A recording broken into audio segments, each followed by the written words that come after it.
आज डिस्कस करेंगे drill machine के ऑपरेशंस। ड्रिलिंग मशीन के द्वारा बहुत सारे ऑपरेशन किए जाते हैं, जिनमें सबसे पहला आता है हमारा ड्रिलिंग। ड्रिलिंग का मतलब होता है किसी वर्कपीस में हमारा cutting tool twist drill bit के द्वारा सर्कुलर होल बनाना। तो produce a circular hole in a metallic और non metallic workpiece with the help of cutting tools twist drill bit। इसके द्वारा इसके अलग अलग साइज पाए जाते हैं, 1 मिलीमीटर से स्टार्ट करके हमारे 50 मिलीमीटर तक। पूरा होल हमारा कैसे प्रोड्यूस होगा, जैसे अगर ड्रिलिंग का हम कोई डायग्राम देखें, मान लीजिए हमारा कोई ये मेटल का कोई ब्लॉक है, हमारा कोई वर्कपीस है जिसका एक थिकनेस हमारा 10 मिलीमीटर है, और इसमें हमें एक 8 मिलीमीटर का सर्कुलर होल साइज का एक डायमीटर का हमारा होल करना है, जिसका सिंबल होगा 8 मिलीमीटर। तो ये जो कटिंग टूल के द्वारा जब हमारा ये जो ट्विस्ट ड्रिल बिट जो कटिंग टूल, इसके द्वारा जब होल जब बनेगा हमारा, तो ये सर्कुलर घूमते हुए ये होल को बनाएगा हमारा। तब ये जब होल को जब बनाएगा तो ये 10 मिलीमीटर पूरा डेप्थ पर जो मेटल का जो थिकनेस है उसको पार करेगा। उसको पार करते हुए ऐसा होल हमारा ये बनाएगा ड्रिलिंग के द्वारा। नेक्स्ट आते हैं, ड्रिलिंग के बाद क्या आता है, रेमिंग आता है। तो रेमिंग का आवश्यकता क्यों पड़ती है हमें? तो ड्रिलिंग के द्वारा जो हमारा होल बनता है वो हमारा काफ़ी रफ होता है। जैसा एक रॉ मटेरियल का माइल्ड स्टील का मेटल को जब किसी हेक्सा ब्लेड के द्वारा हम काटते हैं तो उसमें बहुत सारे बर्ड्स नज़र आते हैं, चिप्स वगैरह दिखाई देते हैं, उसको हम लोग फाइल के द्वारा फिनिशिंग करते हैं। उसी बर्ड्स को और उसी रफ होल को हम रफ सरफेस को फिनिशिंग करने के लिए हमारा एक रेमिंग प्रोसेस होता है, जो इसी होल में ही हमारा किया जाता है। रेमिंग का डायग्राम आप जैसे देख पा रहे हैं, ये रेमिंग हमारा है। तो रेमिंग के लिए हमारा एक रीमर टूल यूज होता है, इस टूल का नाम होगा रीमर टूल।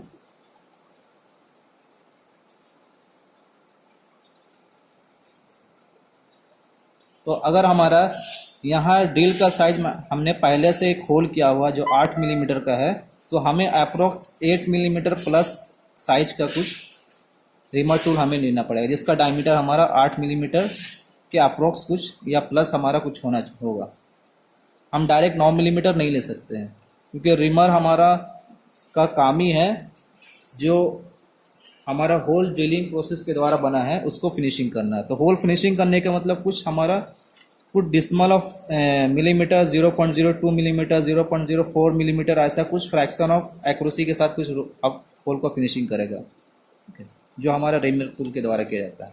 नेक्स्ट आते हैं, कभी कभी क्या होता है, रेमिंग करने के बाद भी या ड्रिलिंग करने के बाद हमने एक डायमीटर किया है 8 मिलीमीटर का, अब हमें दरकार पड़ गया कि इस होल का साइज को हम 10 मिलीमीटर करना चाह रहे हैं। मीन्स इस होल को हम इनलार्ज करना चाह रहे हैं, बड़ा करना चाह रहे हैं। ऑपरेशन आता है, उस ऑपरेशन का नाम है बोरिंग। तो बोरिंग करने के लिए एक बोरिंग टूल हमारा यूज़ होता है, जो सभी ऑपरेशन जो ड्रिलिंग ऑपरेशन से रिलेटेड आते हैं ऑपरेशन, तो सभी के लिए अलग अलग हमारा ऐसा टूल यूज़ होता है, लेकिन फंडामेंटल जो प्रिंसिपल है ड्रिलिंग का ही हमारा ये जाता है। तो बोरिंग टूल यूज़ होता है। तो बोरिंग टूल देखने में कैसा होता है, तो बोरिंग टूल हमारा इसके देखने में एक सिलेंड्रिकल जैसा ही होता है, लास्ट में इसका एक कटर हमारा दिखाई देता है। ये कटर इसका ये सिंगल पॉइंट कटिंग टूल होता है, और रीमर हमारा मल्टी पॉइंट का है, जो हमने होल जो 8 मिलीमीटर का किया हुआ इसको अगर बड़ा करना है, 10 मिलीमीटर करना है, ये इससे बड़ा करना, और तो होल को सिर्फ इनलार्ज करने के लिए, बड़ा करने के लिए हमारा ये बोरिंग टूल का प्रयोग होता है। तो बोरिंग टूल का जैसा हम लोग अगर डायग्राम में यहाँ देख पा रहे हैं कि यहाँ पे पहले से हमारा एक नीचे की तरफ बॉटम पोर्शन में हमारा कोई एक साइज का होल किया हुआ जो एक छोटा साइज का है। अब यहाँ पे जब बोरिंग टूल हमारा यहाँ पे यूज़ हो रहा है, सिंगल पॉइंट कटिंग टूल, तो ये होल को बड़ा करते जा रहा है। तो इसका काम ही बोरिंग ऑपरेशन का होल को इनलार्ज करना, बड़ा करना। नेक्स्ट ऑपरेशन में आते हैं काउंटर बोरिंग। हमारा एक ही काम है, ये सिर्फ हमारा होल को पूरा लास्ट डायमेंशन तक इनलाइज नहीं करता, मतलब ऊपर से लेकर बॉटम पोर्शन से लेकर लास्ट टॉप पोर्शन से लेकर लास्ट बॉटम पोर्शन तक नहीं करता है। कुछ लिमिटेड डिस्टेंस तक हमारा ये होल को इनलार्ज करता है। अगर हम यहाँ पे डायग्राम में हम देखेंगे तो यहाँ पे एक पहले से हमारा होल किया गया, तो इसमें भी हमारा एक काउंटर बोल्ट टूल यूज़ होता है जो एक लिमिटेड पोर्शन तक हमारा 5 मिलीमीटर या 6 मिलीमीटर एक डिस्टेंस तक ही हमारा ये होल को इनलार्ज करता है। इसका दरकार इसलिए पड़ता है कि हमारा कभी कभी बोल्ट का हेड को पोर्शन को बैठने के लिए, जगह देने के लिए ये हमारा काउंटर बोरिंग टूल यूज़ होता है। अगर इसका हम डायग्राम देखें तो डायग्राम में यहाँ पे ड्रॉ करके आपको दिखाऊंगा। ये हमारा वर्कपीस है, इसमें हमने पहले से एक होल किया हुआ है जिसका साइज है 8 मिलीमीटर है। अब हम क्या करना चाह रहे हैं, इसका थिकनेस है, मेटल का जो थिकनेस है वो 10 मिलीमीटर है, ठीक है। तो हम पूरा 10 मिलीमीटर का होल को इनलार्ज नहीं करेंगे, एक लिमिटेड पोर्शन तक 4 मिलीमीटर तक ही हम इस होल को इनलार्ज करेंगे। तब ये जब 4 मिलीमीटर जब होल को इनलार्ज करने जाएंगे तो इसका साइज जो ओरिजिनल साइज हमारा दिखाई देगा वैसा दिखाई देगा आपका।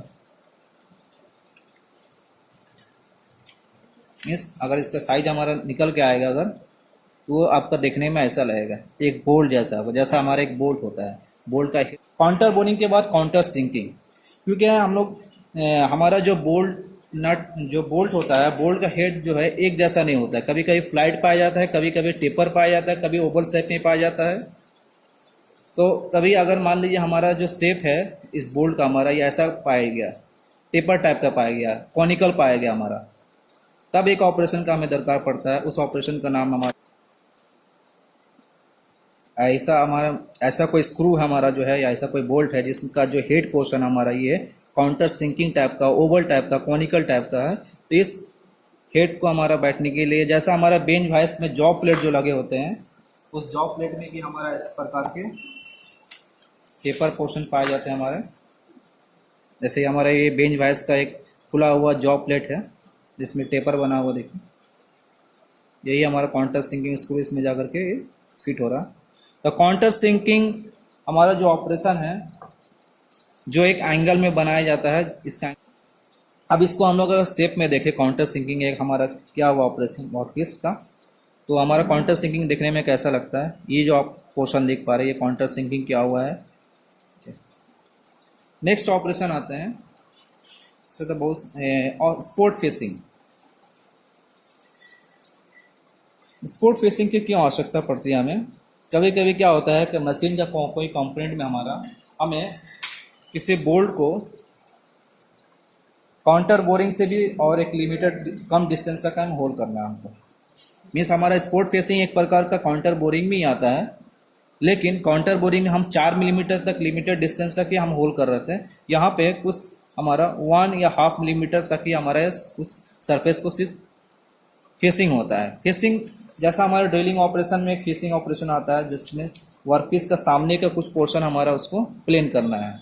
तो अगर इसका डायग्राम हम देखें स्पोर्ट फेसिंग में, मान लीजिए हमारा कोई वर्कपीस है, ये हमारा कोई वर्कपीस है, हम चाह रहे हैं कि इसका थिकनेस जो है, इस मेटल का थिकनेस हमारा 6 मिलीमीटर है।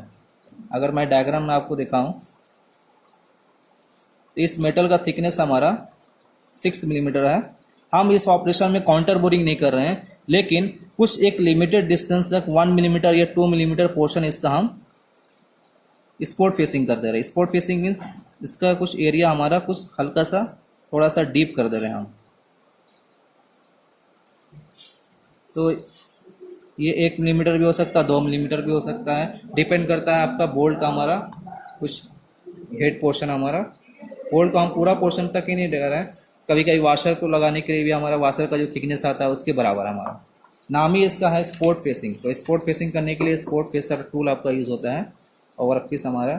तो ये स्पोर्ट फेसर सिर्फ थोड़ा तक एरिया तक ही हमारा सरफेस को हमारा सिर्फ कटिंग करके निकल जाता है हमारा। ऑपरेशन है किसी वर्कपीस में हमारा इंटरनल होल बनाने के लिए यूज़ किया। जैसा इस मेटल वर्कपीस में हमने एक टैपिंग के द्वारा पहले से टैपिंग करने के लिए हमें क्या दरकार पड़ता है, पहले से हमें इस वर्कपीस में हमें होल करना होता है, किसी एक साइज का होल करना होता है, तभी हमारा उस हिसाब से इसका साइज का कुछ कैलकुलेशन है। मान लीजिए अगर हमारा होल हमने किया है 10 मिलीमीटर का, तो इसमें जो टैपिंग टूल यूज होगा वो 8.5 मिलीमीटर का टैप टूल यूज होगा, जिसको हम लोग टैप ड्रिल साइज बोलते हैं। इसके रिलेटेड एक वीडियो मैंने है दिया हुआ मेरे प्लेलिस्ट में, आप चेकआउट कर सकते हैं जाकर के, टैपिंग के रिलेटेड।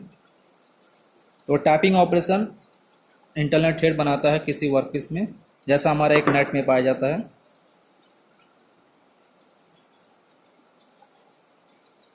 और एक्सटर्नल थ्रेड बनाने के लिए डाई के बारे में तो लोग जानते ही है, डाई टूल के द्वारा होता है।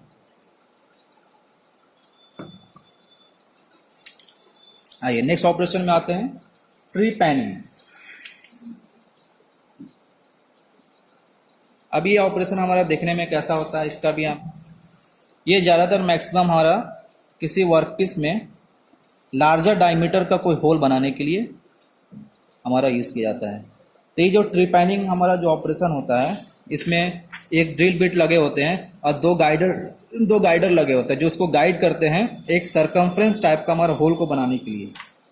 तो जैसा हम लोग ड्रिलिंग में जानते हैं कि ड्रिलिंग के द्वारा सर्कुलर होल होता है, तो यहाँ पे हमारा ड्रिलिंग में हमारा जो सर्कुलर होल जो निकलता है, ये जो मेटल वर्कपीस जो है ये हमारे चिप्स के द्वारा बाहर निकलता है ड्रिलिंग प्रोसेस में हमारा। जैसा ड्रिलिंग प्रोसेस का अगर हम डायग्राम देखें तो ड्रिलिंग में हमारा जब ड्रिल टूल यूज होता है तो इसके द्वारा बाहर में चिप्स निकलता है हमारा। लेकिन ट्री पैनिंग जो ऑपरेशन होता है हमारा, ट्री पैनिंग ऑपरेशन होता है, ये जो ऑपरेशन हम जब हमारा होता है तो इसमें हमारा मेटल वर्कपीस जो है, चाहे मेटल हमारा हो या नॉन मेटेलिक्स हमारे मेटल हो या प्लास्टिक का मटेरियल हो या लकड़ी का कोई टुकड़ा हमारा लकड़ी का वो वर्कपीस हो, तो उसमें हमारा जो इसका कटिंग करने के बाद जो प्रोडक्ट हमारा निकलेगा वो सरकमफ्रेंस गोल जैसा निकलेगा। इसका हमारा काम ही है कोई एक लार्जर साइज का होल को बनाना, इतना ज़रूरी है। तो आज हमने लिखा ड्रिलिंग से रिलेटेड बहुत सारे ऑपरेशन का डिस्कस किया हमने।